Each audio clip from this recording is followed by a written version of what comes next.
ਅੱਧੇ ਘੰਟੇ ਤੱਕ ਆ ਉਹ ਤੇਰੇ ਸਾਹਮਣੇ ਕਹਿਣ ਦੇ ਇਹ ਆਪ ਦੱਸਣ ਦਾ ਜੁਮੇਰਾਤ ਵਾਲੇ ਮੈਂ 3 ਵਜੇ ਅੱਧੇ ਘੰਟੇ ਤੱਕ ਨਹੀਂ ਇੱਥੇ ਹੀ ਸੀ ਇੱਥੇ 5 ਦਿਨ ਹੋ ਗਏ ਨੇ ਹਾਂਜੀ 5-6 ਦਿਨ ਕੋਈ ਚਵੜੀ ਜੀ ਆਪ ਚਾਚਾ ਬੈਠਾ ਜੀ ਨਹੀਂ ਤਾਂ ਬਾਅਦ ਨੂੰ ਸਾਡੇ ਮੱਥੇ ਲਾਉਣਾ ਤਾਂ ਪੁੱਛੀ ਜਨਾਬ ਉਹਨੂੰ ਕੱਢਣਾ ਪੈਣਾ ਜੀ ਕੱਢਣਾ ਪੈਣਾ ਨਿਕਲਦਾ ਹੀ ਨਹੀਂ ਪਿਆ ਕਿਉਂ ਪਤਾ ਨਹੀਂ ਉਹ ਕਹਿੰਦਾ ਸਵੇਰ ਨੂੰ ਕੁਝ ਕਰਾਉਣਾ ਵਾਲਦਾ ਤੋਂ ਕੱਢਣਾ ਵਾਲਦਾ ਜ਼ਰੂਰੀ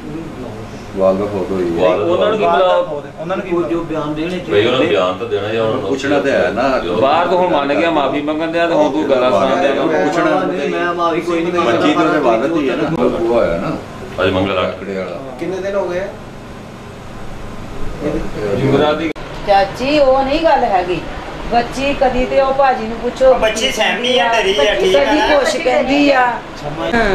ਉਹ ਤੇ ਪਤਾ ਤੂੰ ਆਪ ਦੱਸਦੀ ਉਹ ਨਹੀਂ ਸਹੀ ਹੈ ਉਹਨੂੰ ਜ਼ਿਆਦਤੀ ਕੀਤੀ ਉਹਨੇ ਉਹਦਾ ਉਹ ਜ਼ਿਆਦਤੀ ਕਰਨ ਪੂਰੇ ਮਹੱਲੇ ਚੋਂ ਕਿਹੜੇ ਬੰਦੇ ਦੀ ਕਿਹੜਾ ਨਿਆਂ ਲੈਣਾ ਤੇਰੇ ਪਿਓ ਦਾ ਨਿਆਂ ਦਵਾ ਲਵਾ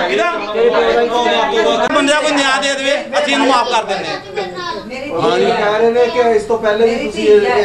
ਇਸ ਮੁੰਡਿਆਂ ਦਾ ਨਾਂ ਨਹੀਂ ਲਿਆ ਤਾਂ ਇਹਦੇ ਨਾਂ ਲੈਣਾ ਸੀ ਪੁੱਤ ਮੇਰੀ ਗੱਲ ਸੁਣ ਮੈਂ ਨਹੀਂ ਕਹਿੰਦੀ ਹਰਾਣੇ ਨਾਲ ਮੈਂ ਨਹੀਂ ਕਹਿੰਦੀ ਉਹਨੇ ਸੁਣਾ ਨਹੀਂ ਤੂੰ ਕੀਤਾ ਕਿਸੇ ਗੱਲ ਕਿਸੇ ਦੀ ਮੈਂ ਗੱਲ ਗੱਲ ਕਰਦੀ ਨਹੀਂ ਤੂੰ ਸੈਡ ਹੀ ਨਾ ਲੈ ਸਵੇਰੇ ਆ ਕੇ ਮੈਨੂੰ ਪਤਾ ਕੋਈ ਨਹੀਂ ਪਤਾ ਪੁਲਿਸ ਵਾਲੇ ਕੀ ਕਰਨ ਲੱਗੇ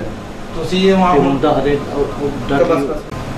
ਕੌਣ ਕੀ ਤੇਰੀ ਕੋਮਰਾ ਮਾਨੀ ਦੀ ਤੂੰ ਕਿਹੜੀ ਗਲੀ 'ਚ ਰਹਿੰਦਾ